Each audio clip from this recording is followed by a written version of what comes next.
Dear audience, welcome to my 6-month progress report of my PhD topic, which is strategies in coronary artery bypass grafting in patients with acute myocardial infarction. So my name is Liebermann Judit. I'm a first-year PhD student and a medical doctor, and I am representing the Cardiovascular Medicine and Research Department. This is my lovely team who are helping me to achieve my vision and mission, which is provide the highest care highest standard of care for patients with acute coronary syndrome. And my mission is to compare outcomes across different timing strategies. So I have 2 ongoing projects right now, and I have started both of them this autumn. My first one is investigating the optimal timing of coronary artery bypass grafting in patients who have acute myocardial infarction, and it's a systematic review and a meta-analysis. So a bit of a background. Acute myocardial infarction is one of the leading cause of mortality in the modern world, which makes around 3 million deaths per year. And so coronary artery bypass grafting, or short-term CABG, is an essential surgical intervention in order to restore the normal blood flow. We have to compare the risks of early and delayed surgery because they both come with different risk factors. Our aim is to determine the optimal time for CABG in order to improve the clinical outcomes. So as I have mentioned that both intervention comes with different advantages and disadvantages, and I would like to emphasize from the early intervention that we have improved revascularization and reduced size of infarction, but it also comes with an increased perioperative risk like bleeding, myocardial injury, or even death. For late CABG, since we leave time for the patients, they can become more stable hemodynamically, and we also leave time for the myocardium to recover from necrosis. But the disadvantage is that it can cause an increased risk of recurring ischemia or even sudden cardiac death, and since the time is passing, the infarct size will become larger and larger, and the myocardial damage will extend. My clinical question is, what is the optimal timing for performing CABG in patients with acute myocardial infarction? I was using a PFO framework here, so the patients are the myocardial infarction ones who are undergoing CABG. Factor is a different timing for this intervention, and outcome is mortality, post-operative complications, and length of hospital stay. Our clinical implication is to decrease mortality and complication rate. We hypothesize that early CABG in acute myocardial infarction patients is not inferior to the late intervention.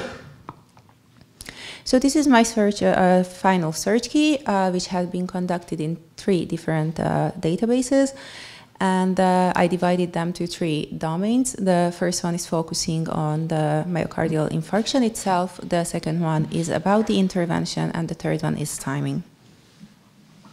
Those are my key articles. They all match the PFO, the framework, and they come with different outcomes as of our interest. So I started with more than 10,000 articles, and after the duplicate removal and pilot selection, and I ended up with 29 eligible full texts. And after the citation chaser, I'm currently at the phase of the title abstract selection, and most probably there will be around 2 or 3 more additional articles in the full text phase that I would like to include. So that is the progress of my first project. I finished the Prospero registration and the duplicate removal in November. The title abstract selection has been finalized in January and the full text in February. We are currently around 80% done with the data extraction with my selection pair. So let's move on to my second project, which is investigating the effects of BMI on postoperative complications in patients who are undergoing open cardiac surgeries. So I think it's a known fact that obesity is a worldwide problem in the modern world, and it has nearly tripled from 1975 to 2021. In 2021, 39% of adults were classified as overweight and 16% as obese. Obesity significantly increases the coronary artery disease occurrence risk, and those individuals who have a BMI equal or larger than 30, they have a 64 higher likelihood to develop compared to those population who have a normal BMI, which is a huge number. So both obese and underweight patients have more risk or face unique postoperative challenges, and they have a complicated surgical care compared to those patients who have a normal BMI. Our aim is to investigate how BMI is influencing postoperative complications and recovery in open heart surgery patients. My clinical question is there a higher risk of postoperative complications in patients with extreme BMI values? I was also conducting a PFO framework here.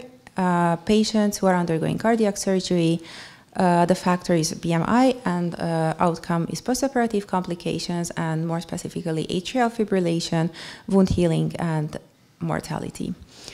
Our clinical implication is a personalized preoperative care and risk stratification, and we also would like to plan long-term management for these patients.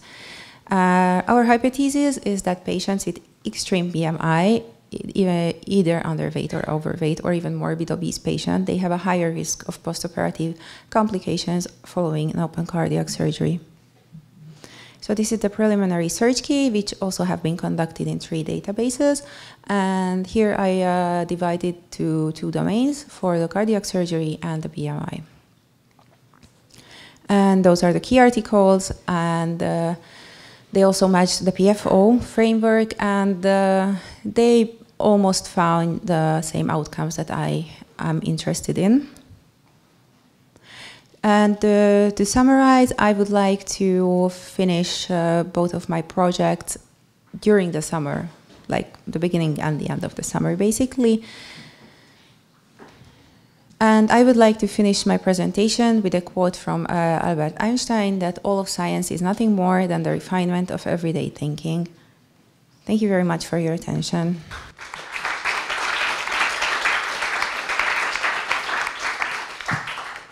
I'll have a question. Thank you for your presentation. In which cases is CABG preferred over PCI or used? Mm-hmm.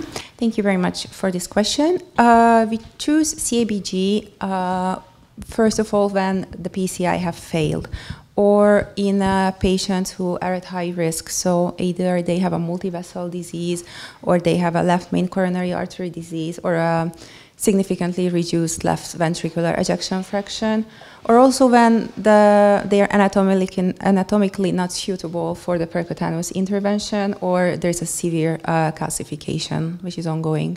Congratulations on your presentation. My question is about your second project.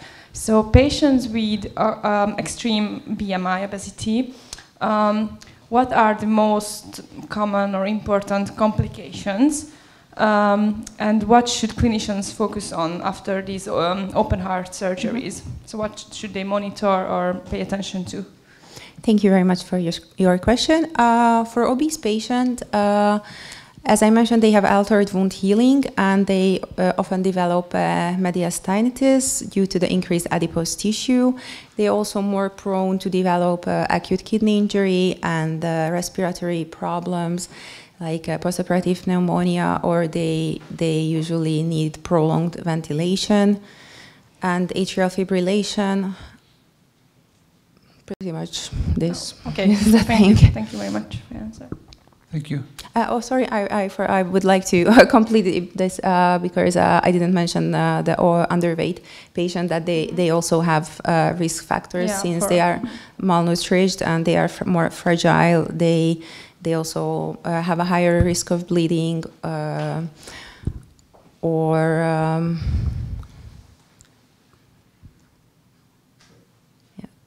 yeah. Sorry. So Thank you. the same factors. Okay. Thank you. yes. The next one. Did you considering involving sarcopenia in your next project, in your second project?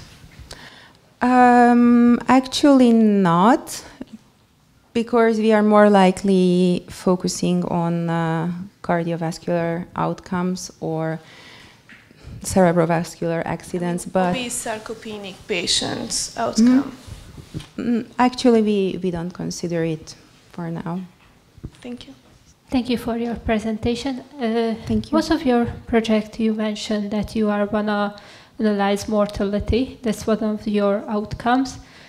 And I was thinking that there are several other factors outside of the BMI, like age and like other factors that can contribute to this effect. How would you address that? Yeah, sure. There are a lot of other factors, not just age. We can also encounter sex, ethnicity, social status, so like a premorbid state, comorbidities. So there are several really factors, but in this project we are currently focusing on BMI. Is there any guideline currently about the timing of coronary bypass intervention? Because you mentioned that you are analyzing what would be the optimal timing. Yes, that's what we would like to find out, because there is no such a guideline or no consensus so far, and it's an ongoing argument for like more than 40 years now. Okay, then it is a very important project. Yes. Yeah. Thank you.